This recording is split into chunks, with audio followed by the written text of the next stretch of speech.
Oh my gosh, it always takes me a minute to get into my flow when I'm recording because the reality is I know I'm talking directly to you, but unfortunately, I'm chilling here on my couch by myself, talking to myself, hoping and praying that you're gonna like what I create. So, funnily enough, that's what we're talking about today, how to let go of your need to be liked online. So grab your coffee or your cocktail and join me for this quick conversation all about how to let go of your need to be liked. Let's face the facts. Wanting to be liked is human. You're a human being with a desire to fit in. As much as you are unique and special and what you do is unique in this world, it's also very human to want to fit in, to want people to like you. And that's true. It comes from the fact that we want to be understood and understand others and create that sense of community and collaboration and culture. It is intensified by social media because not only do we have this innate human desire, but we also want people to like us online, and they have a button that they can easily tap and say yes and validate the fact that we are liked, right? And it's fun when we see that, but it can also be a major problem if we only start to approach our businesses from this place. We used to think of branding as a way to look at your target market and be everything that your target market wants and expects. Therefore, we start to make decisions that we think or we anticipate that they will like or be interested in. And more new agey branding says, be who you are and do your thing and people will come and people will buy. But that's not always practical, right? There has to be this balance of the two, of understanding your target market and getting them to like what you do and showing up as who you are and in all your fantastic uniqueness. So people know why you in your marketplace, because there are a lot of other people that they could go with that do what you do. And the truth is, why should they choose you? That's the power of branding.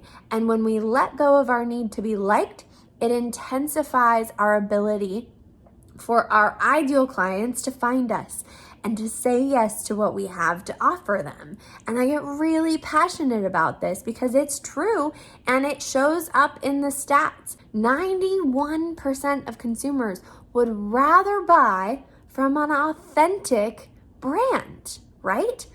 And when we can create this authentic brand, we can really show people who we are and what we're capable of if they choose to work with us, whether through our service or our products. Are you making choices from this place? First symptom that you're gonna have is people pleasing. If you are prone to people pleasing, then chances are, you might be in some ways approaching your business from a place of wanting to be liked. I am a people pleaser to my core, to a fault. It's not always great for me. It tends to show up in my business if I am choosing a photo. I am more likely to choose a photo I think will get a lot of likes rather than a photo I really like. Or sometimes I hold back on sharing my whole perspective because I want people to enjoy it or to like it or to agree with it, right? And it's the exact opposite. Whenever I actually step out and share my perspective, I get more engagement because I'm starting a conversation, which is the whole point of sharing your message out there online. The second symptom is you're blending in. You're being all that your target market expects, and you're not really gaining the traction or the momentum that you want to have in your business.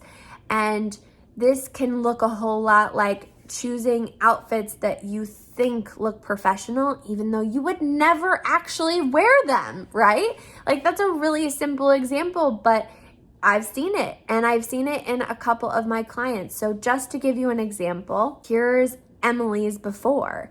When you look at this before image, you see she's using the color blue. Blue is one of the most commonly chosen brand colors because it's very agreeable, it's calming, it's great for certain types of messages. It's not great for every message, but a lot of people like the color blue. She's wearing a white collared shirt, and her goal is to attract corporate companies for leadership. She's got a lot of information here, and the problem with this is that it looks like it could be anyone's. It doesn't tell me that much about Emily, really, at all. And when I started to work with Emily, what we discovered about her was that she really goes into companies and she changes their leadership, and she drives Harleys when she's not working, and she's badass. And so what we did was we changed her messaging. We made it all about high performance because that's really what she helps teams do. We did a photo shoot with her and her Harley. We changed some of the messaging to be around revving up your leadership because you can gain momentum. You can speed things up in the workplace if you have really great, strong leadership, right? And what happened when we shifted her to this more authentic brand, she got better clients because her clients knew who she was and what to expect from her, and they wanted someone to come in and shake up the leadership and help them get better performance. And this is also possible for you, and I get so passionate about this because when we can truly be ourselves in our businesses and let go of this need to be liked, there is so much possibility and potential for you to actually stand out in your industry. We have to dare to be ourselves online. And the question becomes how? How do we dare to be ourselves online? And it comes with this simple shift of being who we are first and understanding why our target market needs to say yes to us and what makes us different and unique in our industry. 2 things you can do to really let go of this need to be liked. And the first one is to make a list of all the things that make you unique. Approaches, perspectives on your industry, things you believe about what you do, personality traits, characteristics, and my favorite, words you want to be associated with your brand. It is my intention that in you making this list, you'll spark some ideas of things that you've never shared with your audience about you before, or it'll give you an idea for something, visual that you can add to your brand. It will inspire something new in you and how you're showing up. The second thing that you can do is check in with yourself before you share something online, whether it's just on social media or it's even in your email list, or you're gonna ask someone to join a group with you. Make sure you check in with yourself and ask the most important question you can ask, which is, would I click like, comment, share, or buy if I saw this? Because the reality is, if you don't like what you're doing online and you wouldn't click like or engage, then who will? This is one of the most empowering shifts that I made in my business. And when I start to make content and share things from this place, I get more engagement than before across the board in website traffic, in email signups, in everything. And I know that's possible for you too. So these are the 2 things, the 2 practical actions you can take aside from just acknowledging that you do want to be liked and that it's natural, right? To truly let it go. And it is really making me think all the Elsa vibes, because I just got back from Disneyland, about how letting go of the perfect person, because you are perfect already as you are, and you just need to start showing more of who you are to people. So I'm wondering, what's the one thing you loved during this episode? Tell me in a comment below.